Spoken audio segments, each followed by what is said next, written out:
கன்னி ராசி அன்பர்களுக்கு இந்த ஆவணி மாதத்துல உங்களுடைய ராசியிலேயே செவ்வாய் பகவான் இருக்கிறாரு. அதே சமயத்துல ஒரு அதிகாரம்ன்றது அதிகமாக இருக்கும். யாரெல்லாம் இந்த சீருடை உத்தியோகத்துல இருக்கிறாங்களோ, அதாவது டிஃபென்ஸ், நேவி, ஆர்மி, அடுத்து போலீஸ் உத்தியோகம், அடுத்து தீயணைப்பு துறை, இந்த மாதிரியான ஒரு துறை சார்ந்து ஒரு சீருடை சார்ந்து ஒரு தொழில இருக்கிறீங்களோ, வேலையில இருக்கிறீங்களோ, அவங்களுக்கு எல்லாருக்குமே இந்த செவ்வாய்ன்றது ரொம்ப ஆதிக்கம் நிறைந்த ஒரு கிரகமாக தான் இருக்கும். ஆசீனப்படுத்திட்டு தன்னுடைய வாழ்க்கையில எப்படி வாழணுமோ அதை வாழ்ந்துருப்பாங்க. கடன் பார்த்தீங்கன்னா உங்களால திரும்பி செலுத்த முடியாத ஒரு சூழ்நிலை, அந்த கடன்னால அவமானப்பட்டு அசிங்கப்பட்டு உங்களுடைய குடும்பமே பிரிந்த நிலைமைக்கு ஆளாகி இருப்பாங்க.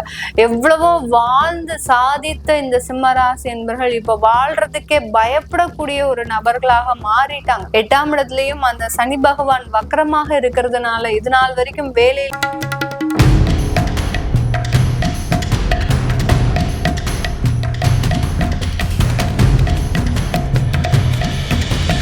வணக்கம் நேர்களே, நான் உங்கள் ஆஸ்ட்ரோ பூர்ணா. உங்களை எல்லாரையும் இந்த புது சேனல்ல சந்திக்கிறதுல பெருமகிழ்ச்சி அடைகிறேன். நம்ம இந்த பதிவுகள் மூலமாக, ஜோதிட பதிவுகள் மூலமாக ஒவ்வொரு மாதத்திலையும் ஒவ்வொரு கிரகங்கள் செய்யக்கூடிய சில கோச்சார நிலவரப்படி பலன்களை பார்க்க போறோம். அதுல இன்னைக்கு நம்ம முதல்ல பார்க்க போறது ஆவணி மாத பலன்கள். ஆவணி மாதத்துல என்ன மாதிரியான பலன்கள் ஒவ்வொரு ராசிக்கும் இருக்க போகுது. ஏன்னா மாத பலன்கள்னு சொல்லும் போது அதிலையும் தமிழ் மாத பலன்கள் சூரியனின் பெயர்ச்சியை மையமாக கொண்டுதான் நம்ம கணிக்கிறோம். அப்படி இருக்கும்போது இந்த ஆவணி மாதத்துல சூரியனாகப்பட்டவர் நம்ம சிம்ம ராசிக்கு, அவருடைய சொந்த வீடான சிம்ம ராசிக்கு பயிற்சியாகி வருகிறார் 17ஆம் தேதி ஆகஸ்ட் மாதம். இந்த 17 ஆகஸ்ட்ல இருந்து 16 9ஆம் மாதம், அதாவது செப்டம்பர் வரைக்கும் இந்த பயிற்சி இருக்கும். சூரியனாகப்பட்டவர் அந்த சிம்ம ராசியில பயிற்சியாகி இருப்பார். இந்த இடத்துல இருக்கக்கூடிய கிரகங்களின் நிலவரங்கள் அப்படின்னு பார்க்கும்போது மிதுன ராசியில குருவும் சுக்கிரனும், அடுத்து கடக ராசியில புதன் பகவான், அடுத்து சிம்ம ராசியில சூரியன் கேது, கன்னி ராசியில செவ்வாய் பகவான், கும்ப ராசியில ராகு பகவான், அடுத்து மீன ராசியில சனி வக்ரமாக இருக்கிறார். இந்த ஆவணி மாதத்துல இருக்கக்கூடிய அந்த கிரகங்களின் பயிற்சிகள் 2 கிரகங்கள் மட்டும்தான் பயிற்சி ஆகுது. சுக்கிரனாகப்பட்டவர் 21ஆம் தேதி ஆகஸ்ட் மாதம் அந்த மிதுன ராசியிலிருந்து கடக ராசிக்கு பயிற்சியாகி வருகிறார். அடுத்து புதனாகப்பட்டவர் 31ஆம் தேதி ஆகஸ்ட் மாதம் அந்த கடக ராசியிலிருந்து சூரியனோடு இணைகிறார், சிம்ம ராசிக்கு பயிற்சியாகி வருகிறார். அடுத்து இந்த மாதத்திலேயே ஆவணி மாதத்திலேயே இந்த 2 கிரகங்களும் மாத கிரகங்களான சுக்கிரனும் புதனும் 2 தடவை பயிற்சி ஆகிறதுனால அடுத்து 15ஆம் தேதி செப்டம்பர் மாதம் புதனும் சுக்கிரனாகப்பட்டவர் கடகராசியிலிருந்து சிம்ம ராசிக்கும், புதனாகப்பட்டவர் சிம்ம ராசியிலிருந்து தன்னுடைய ஆட்சி வீடான உச்ச வீடான அந்த கன்னி ராசிக்கு பயிற்சியாகி வருகிறார். இதுதான் இந்த ஆவணி மாதத்தில் கிரகங்களின் கோச்சார நிலவரங்கள். இந்த ஆவணி மாதத்துல முக்கியமான சிறப்பு தினங்கள் அப்படின்னு பார்க்கும்போது முக்கியமாக நம்ம 27ஆம் தேதி ஆகஸ்ட் மாதம் அந்த விநாயக சதுர்த்தின்னு சொல்லக்கூடிய அந்த விநாயக பெருமானை வணங்கக்கூடிய அந்த மிகப்பெரிய ஒரு சதுர்த்தின்றது வருது. இந்த சதுர்த்தி தினத்துல எல்லாரும் தங்களுடைய தேவைகளை, அதாவது என்னென்ன விஷயங்கள்லாம் உங்களுக்கு நிறைவேறாம இருக்குதோ அதை ஒரு பிரார்த்தனையாக வைத்து, ஒரு ஆத்மார்த்தமான பிரார்த்தனையை வைக்கும் போது இந்த ஆவணி மாதம் ஒரு மிக சிறப்பு மிகுந்த மாதமாக தான் இருக்க போது.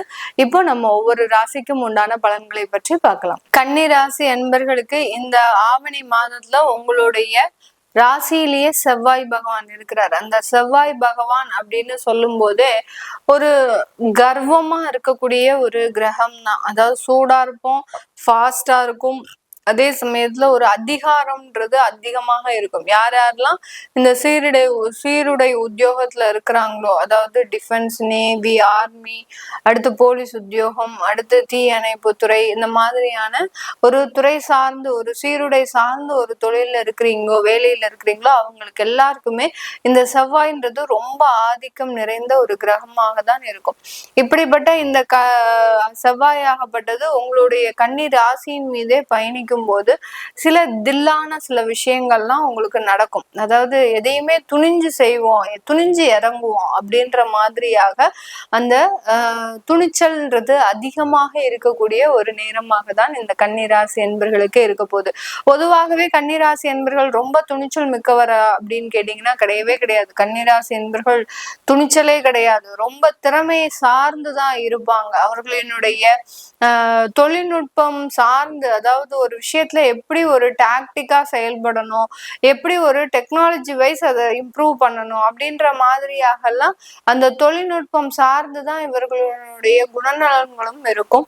அதே சமயம் அந்த அறிவு திறன்றது அதிகப்படியாக இருக்கும். ஒரு ஞானம் மிக்கவர்னே சொல்லலாம் இந்த கன்னிராசி என்பர்களை. ஒரு சில விஷயத்துல உடனே கிரகிக்கக்கூடிய ஒரு தன்மையும் இருக்கும்.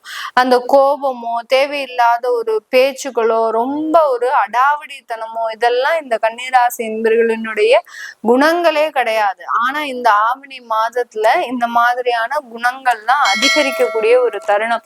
உங்களை யார் பார்த்தாலும் கொஞ்சம் எதிர்த்து பேசுறது, ஏன்னா இது நாள் வரைக்கும் எதிர்த்து பேசாம இருந்ததுனால சில தேவையில்லாத நெகட்டிவான விஷயங்கள் எல்லாம் சந்திச்சிருப்பீங்க. இப்போ பாத்தீங்கன்னா அதுல இருந்துலாம் நீங்க புரிஞ்சுட்டு நம்ம யார்கிட்ட எப்படி எப்படி இருக்கணும் அப்படின்ற மாதிரியாக சில சூதுவாதான சில விஷயங்களை மேற்கொள்ளக்கூடிய ஒரு தருணமாக தான் இந்த கன்னிராசி என்பர்களுக்கு இருக்கும்.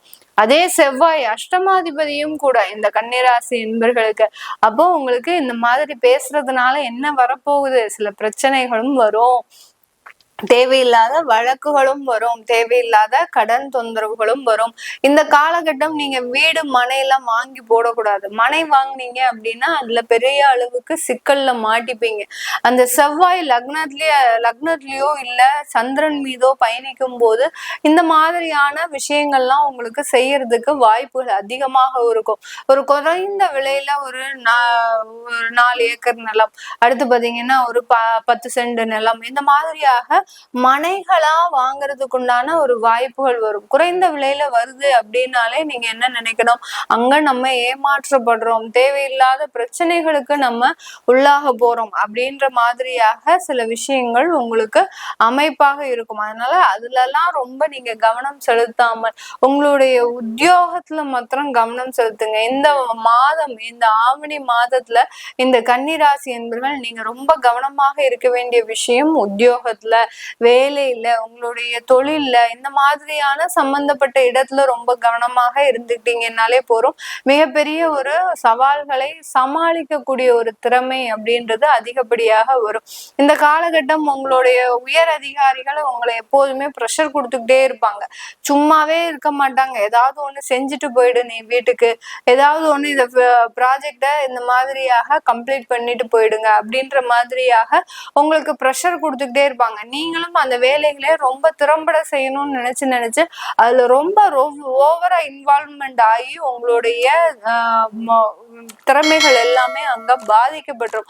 அந்த திறமைக்கு ஏற்ற சன்மானம் கொடுக்க போறாங்களா, அதுவும் கிடையாது இந்த கன்னிராசி என்பர்கள். ஏன்னா நீங்க வாயை திறந்து கேட்டாதான் சில விஷயங்கள் கண்டிப்பா நடக்கும். ஆனா இந்த கன்னிராசி என்பர்கள் எதையுமே வாயை திறந்து கேட்கவே மாட்டாங்க. வாயை திறந்து கேட்டாலே அது ஒரு பிரஸ்டீஜ் இஷ்யூவா நினைப்பாங்க. ஏன்னா உயரதிகாரிக்கு தெரியாதா நான் என்ன வேலை பாக்குறேன், நான் என்ன செய்யறேன், அவருக்கே கொடுக்கணும்னு தெரியாதா, நம்ம கேட்டாதான் போய் கொடுக்க முடியுமா அப்படின்ற மாதிரியாக அந்த ஈகோன்றது இந்த கன்னிராசி என்பர்களுக்கு அதிகமாக இருக்கும். அதனால அந்த செல்ஃப் ரெஸ்பெக்ட் அப்படின்றத மிக அதிகப்படியாக விரும்புவர்கள் இந்த கன்னிராசி என்பர்கள். அதனால உங்களுடைய திறமைகள் உங்க கையில இருந்தாலும், அதற்குண்டான ஒரு உழைப்புகள் உங்ககிட்ட இருந்தாலும் அதற்குண்டான ஒரு வருமானங்கள் கண்டிப்பா கிடையாது. அதனால ரொம்ப சில விஷயங்களை நீங்க அவாய்ட் பண்றது நல்லது. அதனால வேலையில ரொம்ப கவனமா இருங்க. வெளிநாட்டு வேலைக்கு நீங்க முயற்சி பண்றீங்க அப்படின்னா அதுலலாம் நிறைய ஒரு மாற்றங்கள் ஏற்படக்கூடிய ஒரு தருணம். அங்க வேலை வாய்ப்பு முழுமையா கிடைக்கும். அந்த வேலை வாய்ப்புல நல்ல மதிப்பு மரியாதை, நீங்க எதிர்பார்க்கக்கூடிய அந்த செல்ஃப் ரெஸ்பெக்ட், இது எல்லாமே கண்டிப்பா கிடைக்கக்கூடிய ஒரு நேரமாக தான் இந்த மாதம் இந்த கன்னிராசி என்பர்களுக்கு இருக்க போகுது. அடுத்து உங்களுடைய திருமண வாழ்க்கையில மிகப்பெரிய ஒரு உயரங்கள், திருமண வாழ்க்கை புதுசா அமையுது அப்படின்னா அந்த திருமண வாழ்க்கையில நிறைய பெரிய மாற்றங்கள் இந்த காலகட்டம் வரும். அதே சமயத்துல இந்த காலகட்டத்துல அந்த திருமண வாழ்க்கையில ஒரு நல்ல அனுபவங்கள், ஒருத்தருக்கு ஒருத்தர் புரிஞ்சு நடந்துக்கக்கூடிய ஒரு தன்மை. இப்போ சந்திரன் மீதே செவ்வாய் பயணிக்கும் போது பெண்களாக இருந்தீங்க அப்படின்னா உங்களுடைய கணவர் உங்களை ரொம்ப அருமையா புரிஞ்சு நடந்துப்பார், ரொம்ப பாசமா இருப்பார். மேடம் 1 மாதத்துக்கு தான் இருப்பாரா, அதுக்கப்புறம்லாம் இருக்க மாட்டாரா அப்படின்னு கேட்டீங்கன்னா, இந்த செவ்வாய் உங்களுடைய ராசியில எத்தனை மாதத்திற்கு இருக்குதோ 45 நாட்களுக்கு தான் இருக்கும். அதனால அந்த நாட்களுக்கு மட்டும்தான் அந்த மாதிரியான மாற்றங்கள் வரும். அதனால இந்த இடத்துலயே நீங்க சில சாதிக்க வேண்டிய விஷயத்தை சாதிக்கணும். உங்களுக்கு தான் நிறைய அந்த கவுன்சிலிங் எல்லாம் நல்லா பண்ண தெரியும். இந்த கன்னிராசி என்பர்களுக்கு ஒருத்தவங்க கிட்ட நம்ம எப்படி பேசணும், எப்படி நடந்துக்கிட்டா அவங்க கிட்ட இருந்து காரியம் சாதிக்கலாம் அப்படின்றதெல்லாம் இந்த கன்னிராசி என்பர்களுக்கு அதிகப்படியாக தெரியும். அதனால அந்த மாதிரியான நேரம் இருக்கும்போது கண்டிப்பாக சில விஷயங்களை நீங்க சாதிக்கக்கூடிய ஒரு தருணமாக தான் இருக்க போகுது. புதிதாக திருமணம் முயற்சி செய்யறவங்களுக்கும் நல்ல ஒரு திருமண வாய்ப்புகள் வரும். 2வது திருமணமும் நல்ல அமைப்பாக தான் இருக்கு. 2வது திருமணத்துல சில ஒரு கண்டிஷன்ஸ்ன்றது இருக்கும். உங்களுடைய ஜாதகப்படியோ உங்களுடைய கோச்சார நிலவரப்படியோ நீங்க குழந்தைகளோட தான் திருமணம் பண்ணிக்கணும் அப்படின்ற மாதிரியான ஒரு அமைப்புகள்லாம் இருக்கும். அதனால அதெல்லாம் பார்த்து தெரிஞ்சுக்கிட்டீங்க அப்படின்னா நல்ல ஒரு மாற்றத்தை இந்த ஆவணி மாதத்துல இருந்து நீங்க அனுபவிக்கக்கூடிய ஒரு நேரமாக தான் இருக்க போகுது. இது எல்லாமே நம்ம கோச்சார நிலவரப்படி பலன்களை கணிச்சு சொல்லியிருக்கிறோம். உங்களுடைய சுய ஜாதக தசாபதி பலன்களை பார்க்கணும் விருப்பப்படுறவங்க கீழே இருக்கிற நம்பருக்கு வாட்ஸ்அப்ல அப்பாயின்மெண்ட் வாங்கிட்டு நீங்க என்கிட்ட கன்சல்ட் பண்ணிக்கலாம். நான் மேல சொன்ன சில விஷயங்கள் உங்களுடைய வாழ்க்கையில நடந்திருக்கு அப்படின்னா கீழே கமெண்ட் பாக்ஸ்ல பதிவு பண்ணுங்க. உங்களிடமிருந்து விடைபெறுவது உங்கள் ஆஸ்ட்ரோ பூர்ணா. நன்றி, வணக்கம்.